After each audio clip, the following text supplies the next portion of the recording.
Welcome to another in our series of Kehillat Israel podcasts. This is a recording of Rabbi Amy Bernstein's weekly Friday morning Torah study.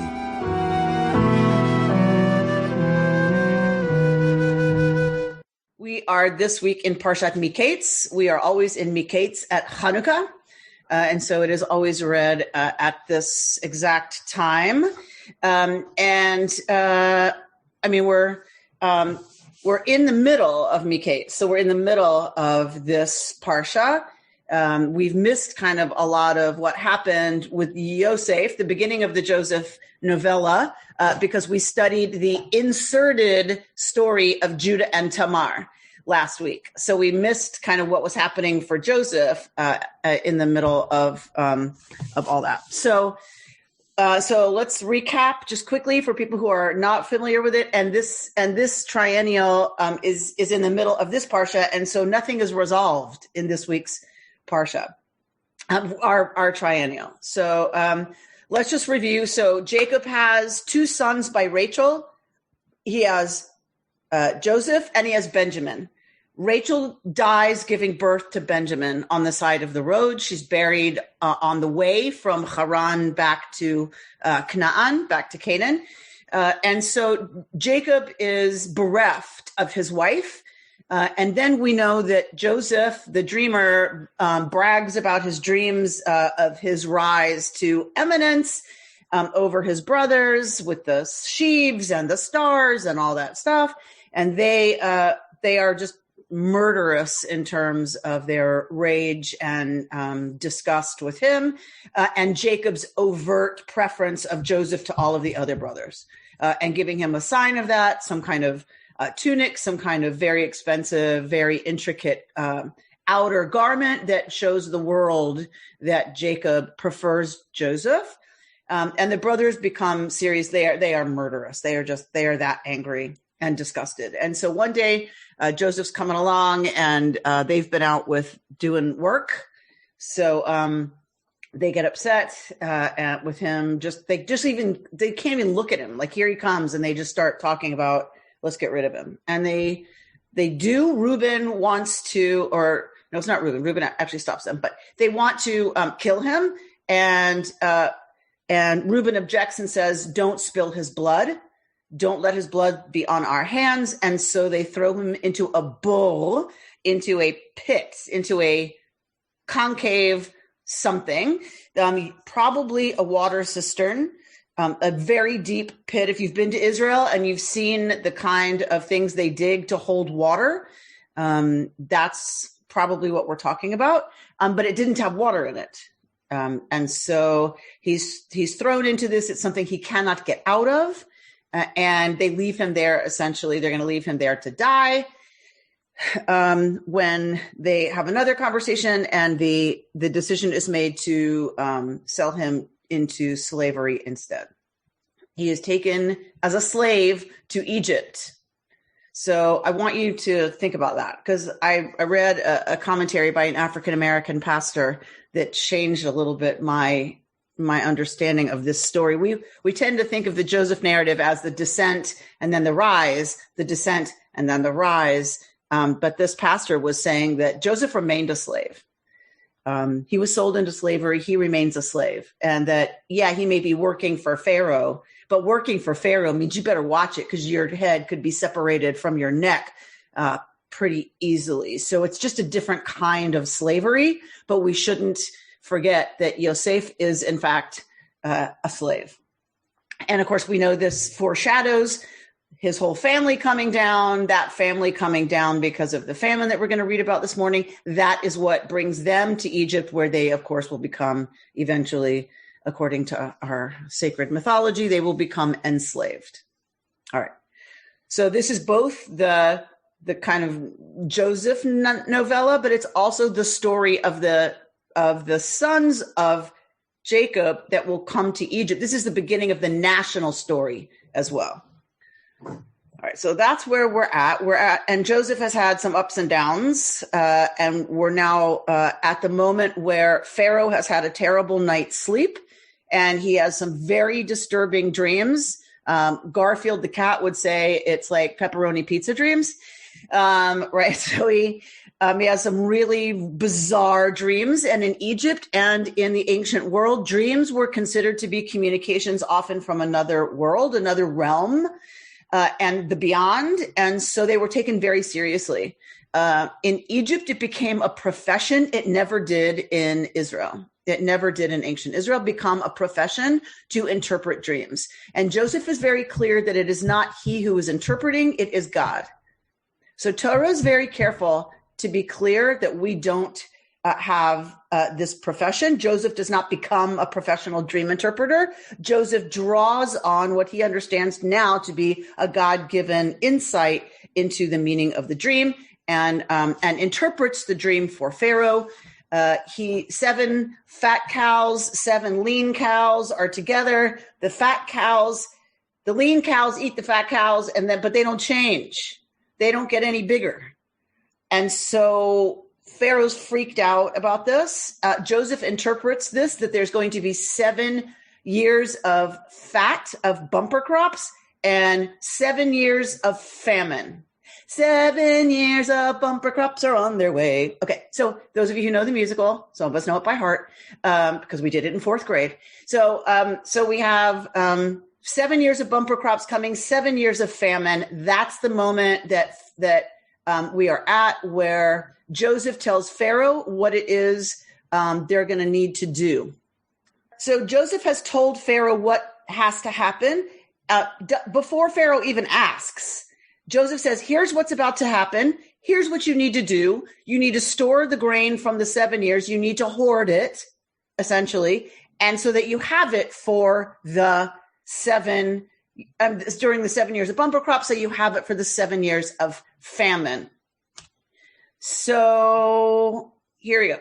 So where are we? We're at the 7 years of abundance that the land of Egypt enjoyed came to an end. Vatichlena sheva shnei hasava asher haya be'eretz Mitzrayim. All right. So the vatichlena sheva shnei harav and the 7 years of famine set in.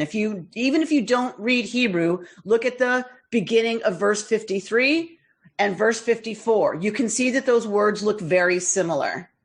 There's just one change, a chaf and a chet. So this is stuff we miss in English. Vatichlena and vatchilena.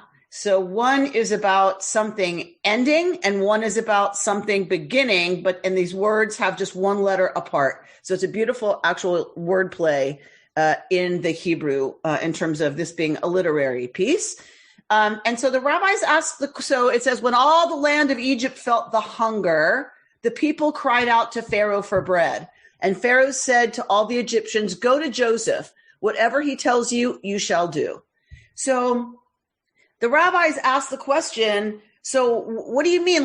So 7 years of abundance happens and then boom, 7 years and then just famine? Right away? It takes some time to eat what you would have harvested.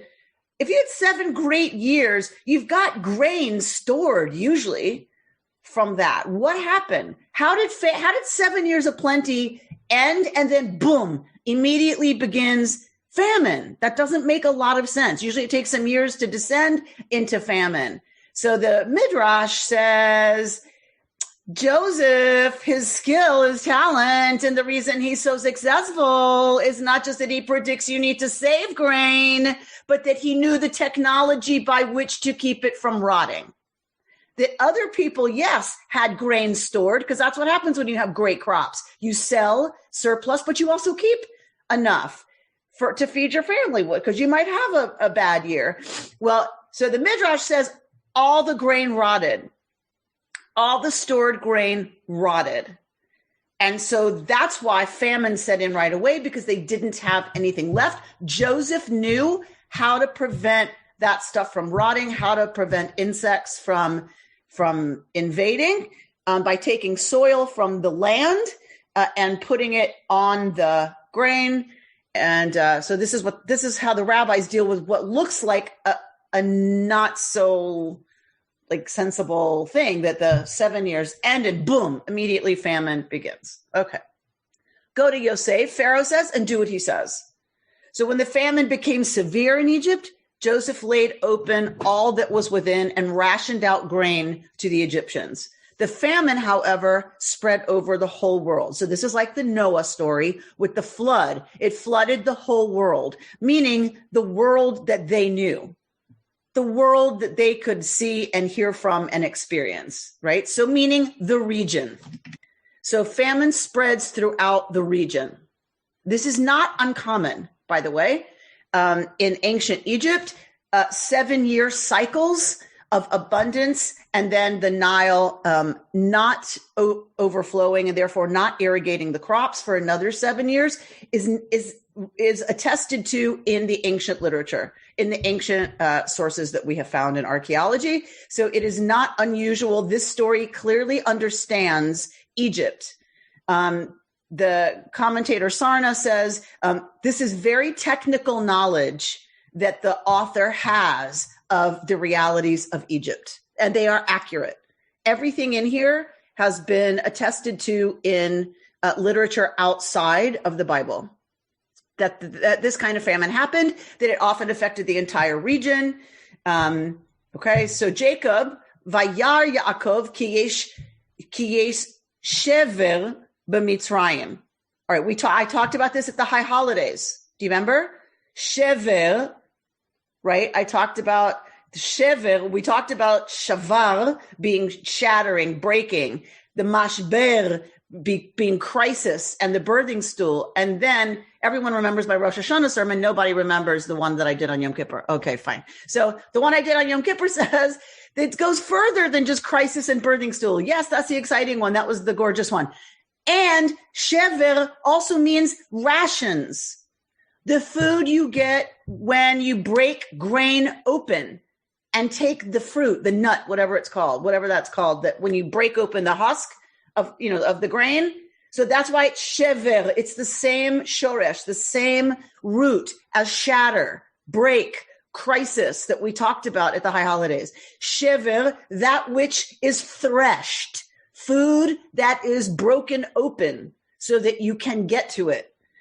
So there is shever in Mitzrayim. Vayomer Yaakov levanav, lama titra'u. So Yaakov says to his son, so what are you standing around looking at each other for? There's shever in Egypt. Now I hear, he went on, that there are rations, yesh shever, to be had in Egypt. Go down and procure rations for us there, that we may live and not die. So this is what I spoke about at Yom Kippur, that they go down. Joseph goes down. Everybody goes down. The rabbis talk about yerida litzorech aliyah, a going down that is necessitate. I have no English left. Okay, so this quarantine's killing my vocabulary, I have to tell you. So a going down for the purpose of going up. Sometimes we have to go down descend in order to then come up. This is all over literature, but it's all over mythic reality. It's all over, I'm sure Mark Fish would tell us the many ways. Richard Siegel will tell us. Ed Dreyfus will tell us. This is everywhere.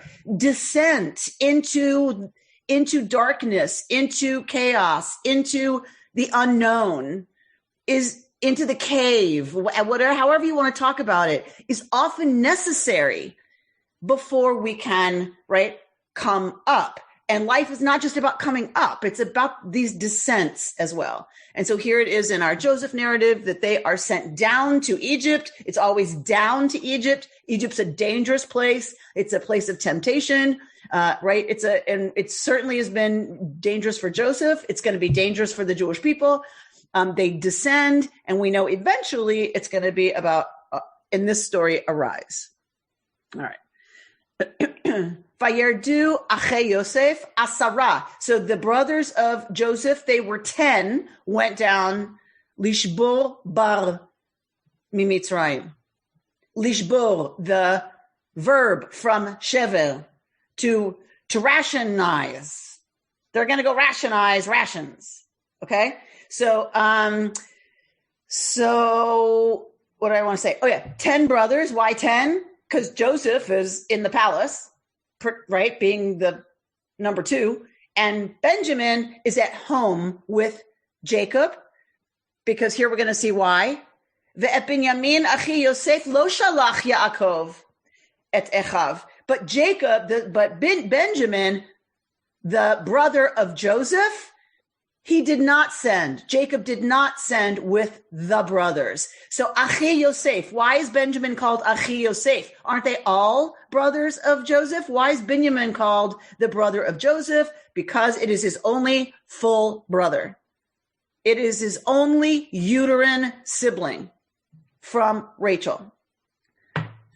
So the Vayava'u b'nei Yisrael lishbor b'toch habayim. So Vayava'u b'nei Yisrael. So they came. Who did? B'nei Yisrael. This is the first time we see this expression in the Bible. The first time we see B'nai Yisrael, the descendants of Israel. Here, literally, the children of Israel.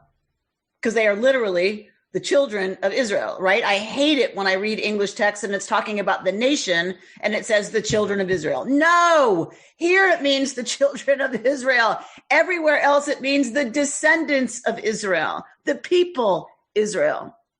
But this is the first time we get this phrase, B'nai Israel. They're going to go rationize rations. Okay. Now Yosef, who hashalit al haaretz, he is the vizier of the land. It was he who dispensed rations to all the people of the land. And Joseph's brothers came and bowed low to him with their faces to the ground. So we do know from many of the details in this story that there are titles that were given in Egypt to important people. Non-Egyptians often rose to positions of prominence. We have had other Semitic names be very high up in Egyptian aristocracy. No, not aristocracy. In the really important positions, right? So in the court, if you will, in jobs that are super important, very close to Pharaoh. So this is not out of, this is not super imagination, like this could never happen. It has happened. It wasn't, the usual course, but it has happened. And we have that in the archaeological record. So they come and just like his dream predicted, they bow, right? Remember the sheaves, the 11 sheaves bow to his sheaf of grain in his dream. Here we have the brothers bowing low before Joseph.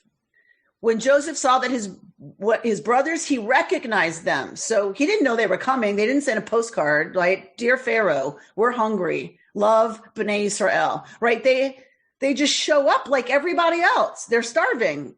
The famine has hit the whole region. So like everybody else, they come down. It's again attested to in the archaeological record that someone in Joseph's position would have had the authority to deal with people from another region, from outside of Egypt, from Canaan, and would have had permission to decide what to do with them, because they came a lot when there was famine in Canaan. Remember, we've talked about Canaan's dependent on rain. Egypt is dependent on the Nile. So often there was food in Egypt, but not in Canaan, because there wasn't rain, but the Nile had overflowed and irrigated the crops. That's not the case here. They have food because Joseph hoarded it in silos, but doesn't matter. It was very common for people to come down from Canaan during a famine to Egypt. So he recognizes them, but he acted like a stranger toward them and spoke harshly to them. We take this part of the story for granted, but Aviva Zorenberg doesn't. She reads this as if we're reading it for the first time and really analyzing what's happening. And I really hadn't paid attention to this part of the story for a long time. He recognizes them. Why doesn't he just say, "Guys, it's me. Guys, look, it's me. How's Dad? Where's Benjamin?" Right? Like that would be a normal response, right? But he doesn't do that. Joseph acts, I think, she has a beautiful chapter on it, Zorenberg does.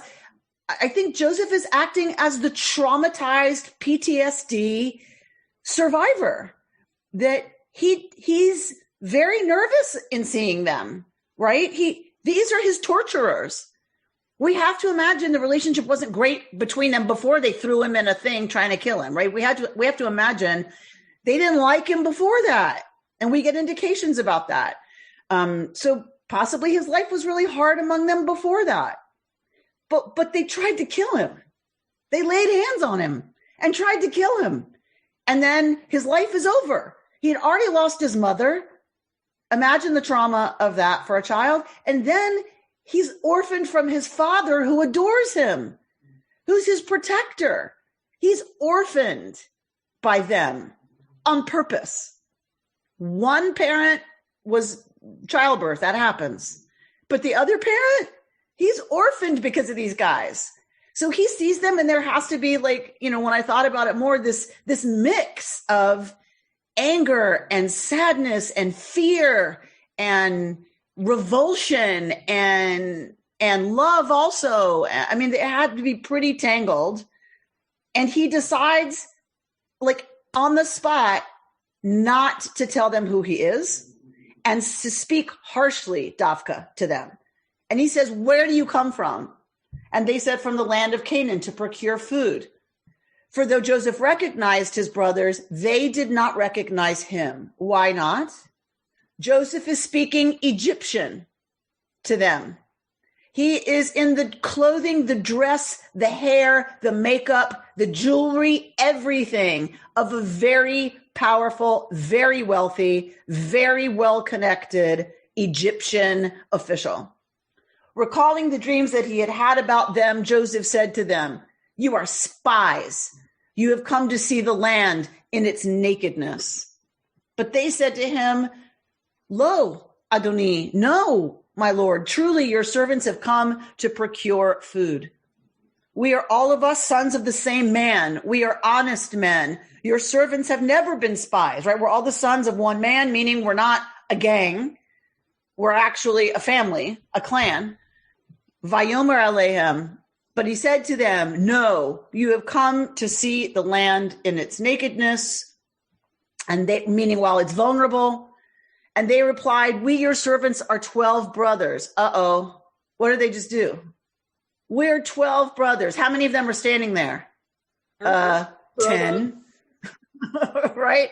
Can y'all not count? What's the deal? Sons of a certain man in the land of Canaan. The youngest, however, is now with our father, and one, Enenu, is no more. Enenu. And Zorenberg writes a beautiful stuff on Enenu. Joseph's whole existence is, is very precarious. Enenu. He isn't. That's exactly what it means. And one isn't. So his journey is between being and the danger of enenu, of he isn't. What is that? The something lightness of being? You remember that?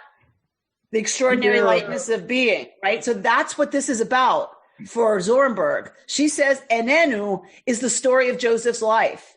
And in the Midrash, he goes all the way back to Isaac and says, yeah, God likes to pick a sacrifice from each generation of my family, meaning I'm the one now, right? So it's intense. I mean, it's pretty intense that the enenu, right, is what Joseph's whole identity is built around, existing or not existing. The orphan of history, says Peter Pitzela, that Joseph is not the stranger like Moshe, called by God to be the prophet.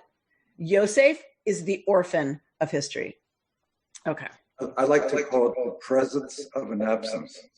The presence of an absence. Beautifully stated. Rick, that's right. That's what Zorenberg says is at the core of Joseph, of his identity, is exactly that. The presence of the possibility of absence is always there and informs just about everything he does in an almost tragic way. The way he names his sons. She has a whole thing on each of those names and how it shows up in Joseph's life about this idea of absence at the center, right? That the absence, the great presence of the possibility of absence. Beautifully said. Thank you. But Joseph said to them, it is just as I have told you, you are spies. But by this you shall be put to the test. Unless your youngest brother comes here, by Pharaoh, you shall not depart from this place. He's now set a test for them. go get Benjamin and bring him down here to me. He knows that they have no idea what he intends to do to that younger brother. So what will be their answer? Will they say, okay, we'll be right back, right? Like they did with him. Okay, fine. Like if we can survive, we'll do whatever we need to do with Benjamin. He says, let one of you go and bring your brother up, but I'm not stupid, while the rest of you remain confined, right? That your words may be put to the test, whether there is truth in you. Else by Pharaoh, you are nothing but spies. Che Pharaoh, right? By the life of Pharaoh, you are nothing but spies. Look at the beautiful Hebrew here, 17. Vaye'esof otam. He gathered them. Vaye'esof. What is his name? Yosef. So we could put that in parentheses. Vaye'esof Yosef otam. Right? So his name means like to add, to gather. Vaye'esof otam. He gathers them together in the guardhouse. He throws them in jail for 3 days. So he's going to shake them up. He's going to take them out of their context. He's going to strip them of their worldly identity by making them prisoners for 3 days. Get a little taste, guys, of what I've been through. Get just a tiny little taste of what it is to be locked away from the world with absolutely no ability to get out. How's it feel? On the third day, you have to imagine they're like, what is happening? And they don't know when they're getting out. So on the third day, they've got to be shocked that they have no idea what's happening. Do this and you shall live, for I am a God-fearing man. If you're honest, let one of your brothers be held in your place, and the rest of you go and take home rations for your starving households. But you must bring me your youngest brother, that your words may be verified, that you may not die. And they did that. They said to one another, and he hears them. Joseph is listening. Alas, we are being punished on account of our brother, because we looked on at his anguish, yet paid no heed as he pleaded with us. That is why this distress has come upon us. Joseph hears them say, this is happening because what goes around comes around. And we looked at the suffering of our brother and did nothing. He pleaded with us. He begged us, and we did nothing. That is why this is happening. So he hears that they understand and are taking some responsibility for having tortured him and then having done what they did to him. Then Reuben spoke up and said to them, did I not tell you, do no wrong to the boy, but you didn't listen. Now comes the reckoning for his blood. They did not know that Joseph understood, for there was an interpreter between him and them. They speak freely because he's speaking Egyptian. They don't know he understands. My father's parents, whenever they were having a serious conversation, had it in Yiddish so that he wouldn't understand. They didn't know he understood a lot because they'd been talking Yiddish around him his whole life. So he let them keep talking, even as he began to understand what they were saying, because it's like, if they don't know, I don't understand. They're going to keep talking right in front of me. So that's what's happening. The brothers are talking freely because they don't think Joseph understands Canaanese. All right. He turned away from them, vayefk, and he wept. But he came back to them and spoke to them, and he took Simeon from among them and had him bound before their eyes. So he weeps, like hearing his brothers say this, that they kind of get it. He weeps. So why does he weep? Think about that for a little bit, right? We can talk about it. But right, lots going on there. I have to imagine in that weeping, right? Lots happening for Joseph at the moment. Then Joseph gave orders to fill their bags with grain and return each one's money to his sack and give them provisions for the journey. And this was done. So he gives them the grain, but he has his people slide into the bag the money that they were supposed to pay for the grain. Okay. So they loaded up their asses and they go. As one of them was opening his sack to give feed to his ass, what did he see? There's the payment for the grain. Ruh-roh. And he said, my money's been returned. It's here in my bag. Their hearts sank, and trembling, they turned to one another and said, what is this that God has done to us? Because what's it going to look like? It's going to look like they stole it. They didn't pay. So they've got bags full of groceries and all the cash that they brought to pay for it. So when they came to their father, they told him all that had befallen them, that he spoke to them harshly, accused us of spying. We said we were honest men, blah, blah, blah, that we are 12 of us brothers, sons of the same father. But the man said, blah, blah, blah, blah, blah, blah. We saw that. Bring your youngest brother to me, and you shall be free to move about the land. Then they tell him about the money. And what does Jacob answer? What does Jacob answer? It is always me that you bereave. Joseph, what's happening with Joseph? Enenu. Joseph isn't. And now Shimon, enenu. Shimon isn't. And now you're going to take Benjamin? So this, I don't know, this translation's weird. Tikachu, you're going to, Benjamin tikachu, and Benjamin you want to take? Alaiha you chulana. All this is on me. It comes down on me always. What y'all do and stuff always comes down alai, on me. And Reuben said to his father, you may kill my 2 sons if I do not bring him back to you. Put him in my care, and I will return him to you. But he said, my son must not go down with you, for his brother is dead, and he alone is left. And if he meets with disaster on the journey you are taking, you will send my white head down to Sheol in grief. You can't take him. You can't do that to me. Look what the world has done to me. I can't do it. If something happens to Benjamin, I'm dead. So he lets them finish all the rations they bought in Egypt. And then he decides that if it's going to be that Benjamin, something befalls him, then that's what's going to be, because they are now starving again.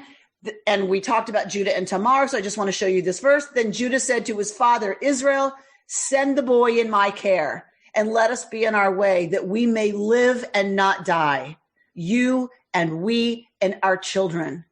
I myself will be surety for him. Reuben said, you can kill my 2 sons if I don't bring back Benjamin. What does Judah say? I will be surety for him. The word in Hebrew is e'ervenu. I will replace him. I will be in his stead, right? I will be, it's actually the word for like weaving things together. That I will be woven together. My existence will be woven into his. I will replace him. If I do not bring him back to you and set him before you, I shall stand guilty before you forever. And by the way, Dad, we could have been there and back twice. Had you not been so wrapped up in your own mishigas that we've eaten through all the rations. We could have gone down there and come back twice. Thank you very much. And so Judah has learned from the loss of his 2 sons, from nearly killing another son by burning the pregnant Tamar. Judah has learned what this loss would mean to Jacob. He understands what it would mean for Jacob to lose Benjamin. He's lost Yosef. Judah is somewhat responsible for that. He knows what that feels like. He's lost 1 son. Jacob does not want to lose a 2nd son, and Judah knows what that feels like to lose a 2nd son, and almost a 3rd had he killed Tamar. Okay. So let's see what's happening over here. Isn't it more likely that Joseph was just deciding whether or not to punish his brothers? David Russo, you are a hard man. That's a hard answer. You think he's just calculating? He's just trying to figure out whether or not to have their heads cut off? Maybe. I like to think there's more going on there. Like if you think about, I'm sure revenge is one of the many powerful emotions that come up, but we see him weep later. I just think there's more going on for him than just, am I going to kill them or not? But, we don't know. We're not told. Mehmet says Joseph had a lot of time to think about whether he wanted to punish his brothers or not, right? He's been fantasizing maybe for 20 years. I guess this is the kind of decision you can't make easily because it's about those closest to you. Not only not easily, but can you really live with it? Can you really do it in the moment? Can you really execute them? Your brothers, right? So yeah, there's a lot going on, and he has to have been fantasizing about this for a super long time. In the Near East, you can make that decision. You said in the Near East, you can make that decision? They do make that decision. They do make that decision, right? Well, people everywhere unfortunately, yeah. His brothers made that decision about him, right? I mean, so clearly they do, for sure. Let's see. But it doesn't mean it's easy, right? Talking about xenophobia towards immigrants. So meaning Joseph calling them spies. I'm not sure what Barry means there. That's like the stereotype. They're not coming here. They're not sending their best. They're spies. They're trying to hurt us, to harm us. Okay. So he picks out this stereotype that probably was prevalent even then towards people who are outsiders. And uses it. They know that we're in crisis, and they're coming to see how they can profit from it. Right. So he uses that xenophobia as a cover, because they would probably understand it, right? Like if it was widespread, they're always out to kill us. Immigrants, foreigners are dangerous. They have to have an ulterior motive, whatever it is. Okay. So using that xenophobia, kind of like the midwives used Pharaoh's xenophobia against him when they were asked, how come the babies, you're not destroying the male babies? There's all these male babies surviving. You're supposed to kill them in the birthing stool, throw them in the Nile. And they said, we can't get to these Hebrew women fast enough. They're not like Egyptian women, like real people. They're like beasts. And they just drop their babies in the field, and we can't get there fast enough, right? So using xenophobia that's well known, right, against folks is the crafty way of our heroes in the Torah. Brian Searle says maybe he wanted to see if they had changed their morality, their characters, or just the same old, same old. So clearly that's what he decides. Clearly he decides on a test. He sets up this theater in order to see what they're going to choose. For sure, that's what he winds up deciding.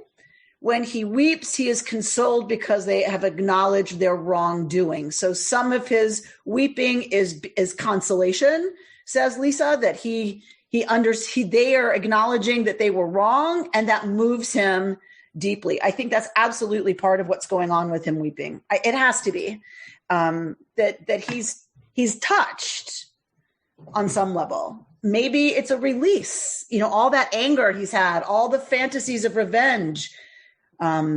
Maybe there's a release now that he sees that they've changed, that there's a possibility for something other than just needing to rip their faces off.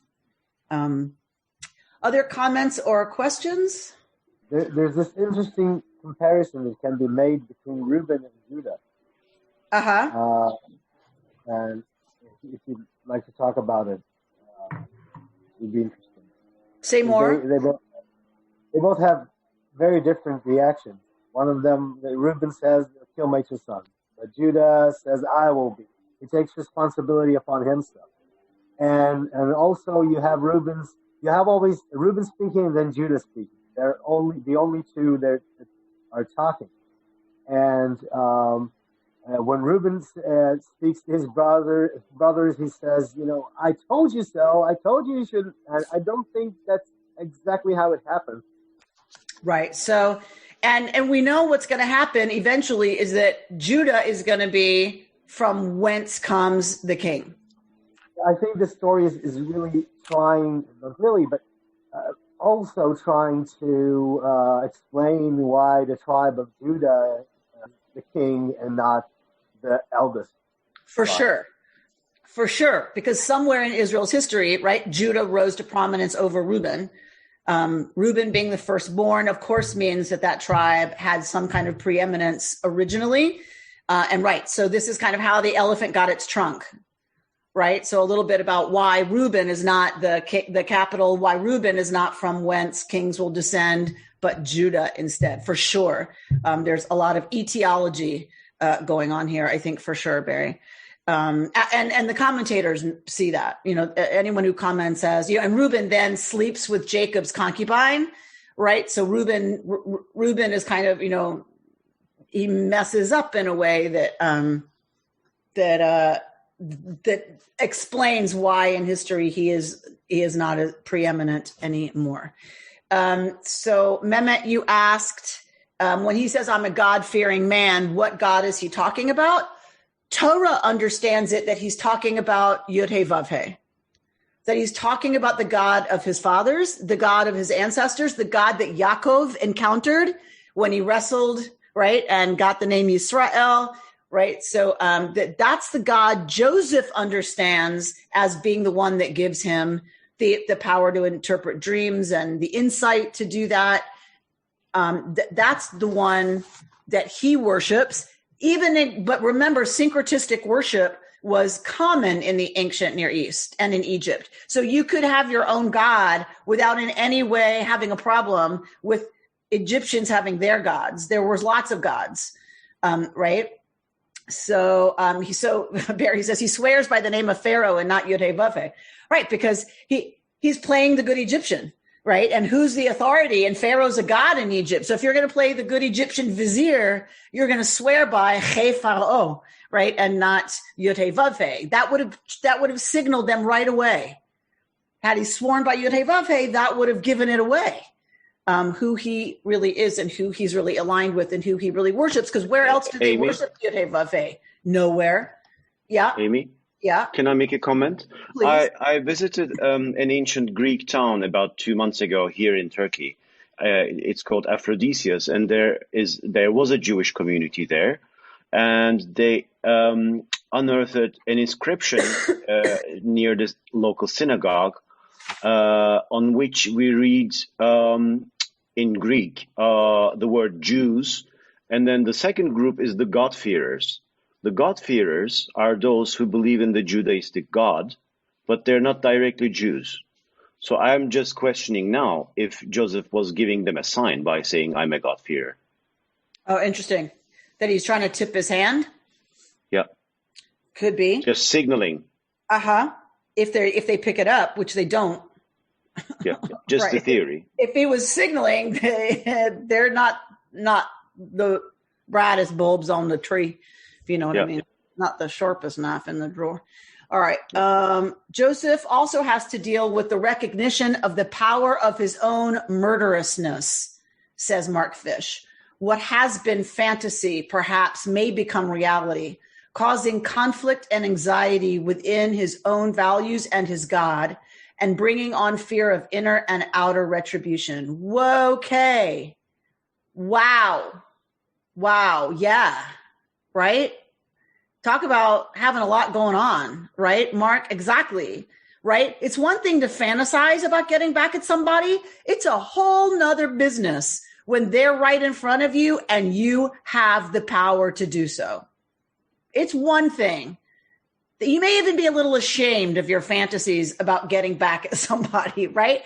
But when they're actually right in front of you and you are confronted with the very real possibility of taking that revenge, that has to cause some serious conflict. If you are, in fact, a God-fearing person, if, in fact, you have a relationship with a God for whom some things would be a no-no and wrong, just basically wrong, then you have a serious conflict, bringing on new fear of inner and outer retribution. I love that. If I kill them, what happens?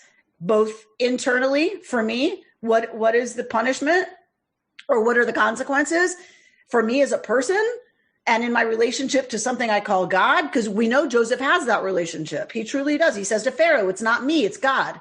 He says, I'm a God-fearing man. So he has that, obviously. So then what would that mean if he just lopped off their heads?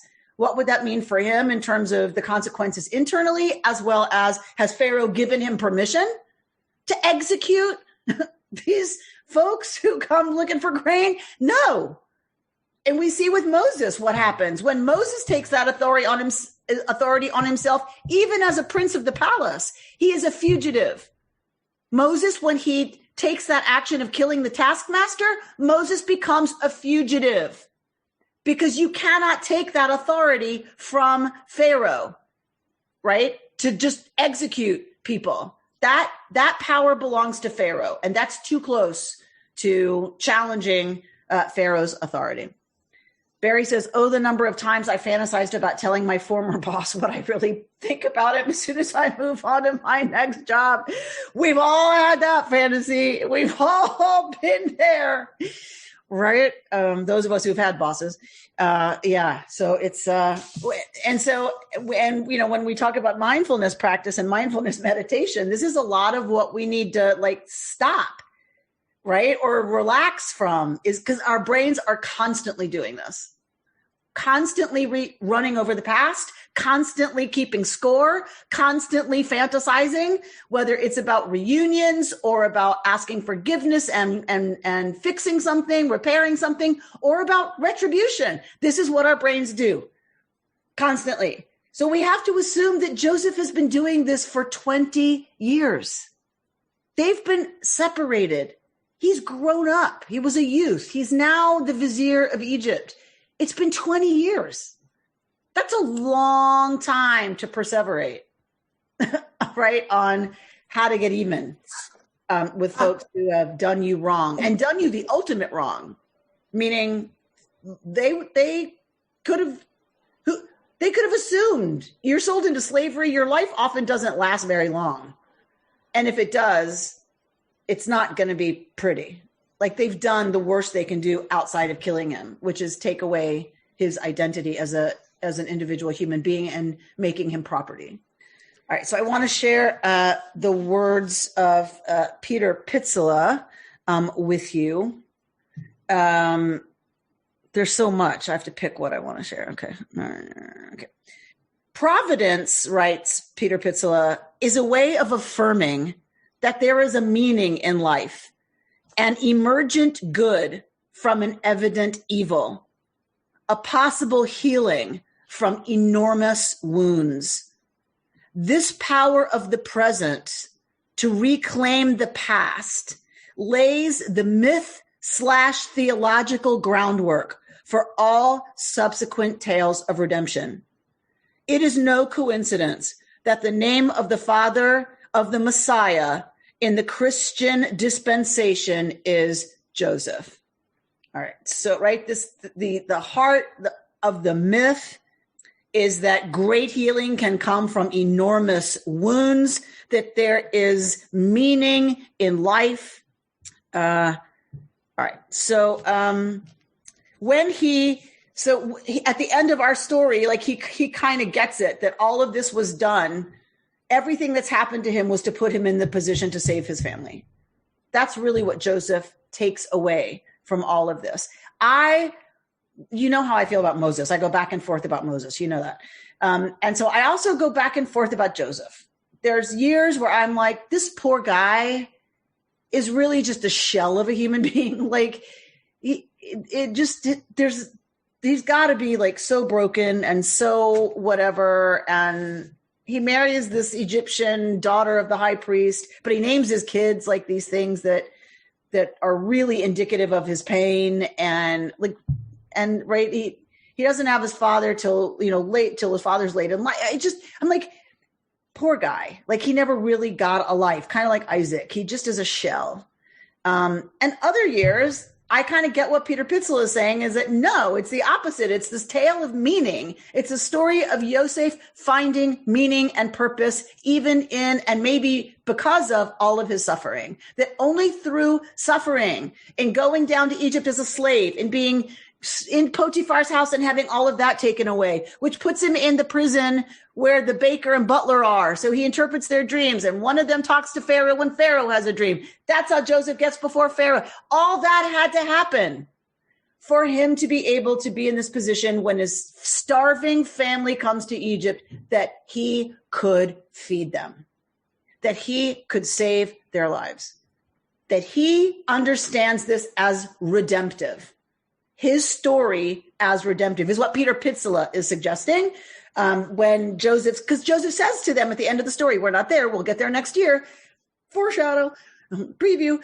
So he, at the end, says, like, God sent me before you, essentially, to be here for this moment. So Peter Pitzela writes, such wisdom comes when we find our vocation. When we find it, we feel it is necessary for us, that it was, quote, meant to be, crystallizing often for us out of many trials and errors, often requiring loss, a setting forth into the unknown, a sense of soul, peril, wrestling, and darkness. This quest for vocation and its gradual attainment gives us a sense of personal necessity and of connection to the way, capital W, the source, capital S, the wheel of life, the ground of being. We can come in the end, so the patriarchs would have us believe, to serve, to provide, and to find our brothers. With them, we can fashion a brotherhood. This is our right livelihood, our way of being in the world without destroying it, our soul's work. For some of us, that resonates so deeply for me. Often vocation is only out of peril, out of wandering into the darkness, into the unknown, and coming out of deep trauma and pain and loss. And for me, that is seriously true, that that is my vocation has come out of all of those things. Being kicked out of traditional Jewish community because I was gay, all the loss that meant, all the journey through the questioning, the regret, the sadness, a crazy mother, the torture of living with that as a child, the torture of trying to be in relationship to that as a young adult and an adult, all of the many things and we all have them. And then when one finds one's vocation that is informed by all those things, I would not have come to this without all that loss. I would not have gone to rabbinical school had I not had that experience, because I wanted to be a rabbi to welcome people who got kicked out. I went to rabbinical school to be a rabbi to welcome LGBTQ plus people, converts, anyone who was at the margins, who felt read out of this whole business. I was going to be the rabbi to welcome them in. How I got to be the rabbi of the biggest mainline regular synagogue, I will never know ever, because that was not the plan. That's vocation. That's vocation. And then one feels, like Peter Pitzela says so beautifully, you feel a connection to the way, the source, the wheel of life, the ground of being. You feel of necessity, that you are a necessity to the world. And that is what we all want, isn't it? To feel like we're a necessity to other people, to this brotherhood, to what we can create, to work, to be together and do this together to make the world better. It's so beautiful to me and it makes me think, okay, right, this is a redemptive story. Yosef, understands it that way. He says so. Because we have a choice. We can stay victims. We can whine and complain and regret and whatever. I wish it had been different. I wish it had been different. I wish it had been different. Or we can say, okay, out of all of that comes my vocation, whatever that is, being a loving partner, being a parent, being whatever your vocation is, being an artist, whatever it is, it's another way we can choose to understand our lives. And I think Peter Pitzela says it seriously beautiful. And he says, there is nothing dated about this tale or about this wisdom. Like Joseph, we can know that we live in two worlds, or that this world is shot through with glints and glimmers of mysterious connections, far-fetched coincidences that hint to us of immense designs. May we be open this Shabbat and coming week to the hints of an immense design, of which we can only know a tiny, tiny fraction. But let us remember, for sure, we walk in two worlds. You've been listening to Rabbi Amy Bernstein's Friday Morning Torah Study from Kehillat Israel in Pacific Palisades, California. For more information, go to our website, www.ourki.org.